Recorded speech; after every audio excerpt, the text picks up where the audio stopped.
بسم اللہ الرحمن الرحیم۔ اس ندی کے پاس رد کعب کی مملکت ہے۔ یہ چراگاہیں مجاہدوں کے گھوڑوں کے لیے وقف ہیں۔ اس جنگل کے پھلوں اور شکار کے جانوروں پر صرف ان لوگوں کا حق ہے جو اندلس کی سرزمین کو پنجائے غیر سے چھڑانے کا عہد کر چکے ہیں۔ غرناطہ سے صرف وہ لوگ اس زمین میں داخل ہو سکتے ہیں جو مجاہدین کی جماعت میں شامل ہونا چاہتے ہیں۔ وہ لوگ جو دشمنان اسلام کی غلامی پر کانیا ہیں، یا وہ لوگ جنہوں نے عیسائیوں کا باج گزار رہنا قبول کر لیا ہے، اس زمین پر پاؤں رکھنے کی جرات نہ کریں۔ ہمارے پاس تلوار کا جواب تلوار ہے۔ یہ عبارت پڑھنے کے بعد سفید پوش سوار نے اپنے زرہ پوش ساتھی کی طرف دیکھا اور کہا، وہ قسطلہ کی طرح غرناطہ کے لوگوں کو بھی شک و شبہ کی نظر سے دیکھنے میں حق بجانب ہے، لیکن میں ہر قیمت پر اس سے ملنا چاہتا ہوں۔ زرہ پوش نے جواب دیا، وہ یہاں سے کوئی 8 میل دور ایک پرانے قلعے میں رہتا ہے، لیکن اسے اپنی نیک نیت کا یقین دلائے بغیر ہم وہاں تک نہیں پہنچ سکتے۔ یہ گھنا جنگل تیر اندازوں سے پٹا پڑا ہے۔ میں سفید جھنڈا دکھاتا ہوں، شاید اس کا کوئی آدمی نکل آئے اور ہمیں نامہ و پیام کا موقع مل جائے۔ سفید پوش نے اس بات میں سر ہلایا۔ زرہ پوش نے دستے کی ایک سوار کو آواز دی اور سفید جھنڈا لہراتا ہوا پل کے قریب آ کھڑا ہوا۔ زرہ پوش نے بلند آواز میں کہا، کوئی ہے، ہم سرحدی عقاب کے نام دوستی کا پیغام لے کر آئے ہیں۔ ایک لمحہ سکوت کے بعد دوسرے کنارے ایک گھنے درخت کی ٹہنیوں میں جنبش پیدا ہوئی اور ایک نوجوان نیچے اتر کر ندی کے کنارے کی طرف بڑھا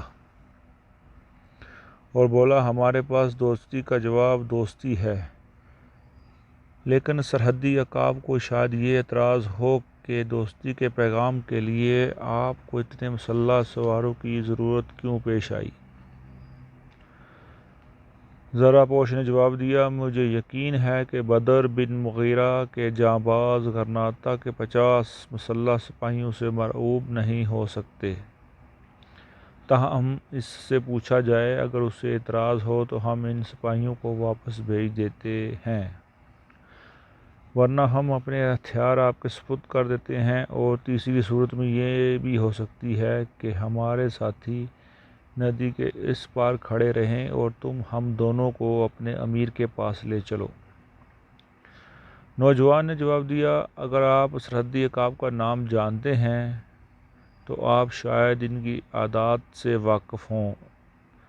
انہیں آپ سے ملاقات کی بجائے اس بات پر زیادہ دلچسپی ہوگی کہ آپ کے یہ سپاہی جس فوج کا ہر اول ہیں، اس کی صحیح تعداد کیا ہے۔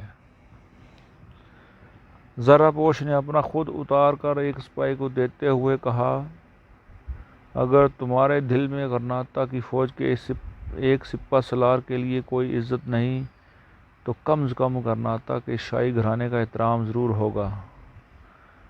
نوجوان پریشانی کی حالت میں پیچھے مڑ کر درختوں کی طرف دیکھنے لگا۔ ایک لمحہ کے سکوت کے بعد درختوں کے عقب میں گھوڑے کی ٹاپ سنائی دی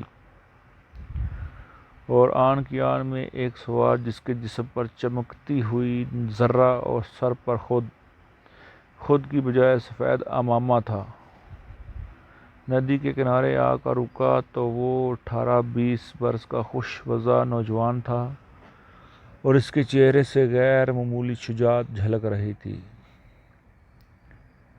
اس نے ایک لمحہ کے لیے ندی کے دوسرے کنارے کھڑے ہونے والے سپاہیوں کا جائزہ لیا اور کہا، بدر بن مغیرہ سے ملاقات کے لیے آپ کو غرناطہ کے شاہی گھرانے کے کسی فرد کی سفارش کی ضرورت نہیں، وہ ایک مخلص سپاہی سے مل کر زیادہ خوش ہوگا۔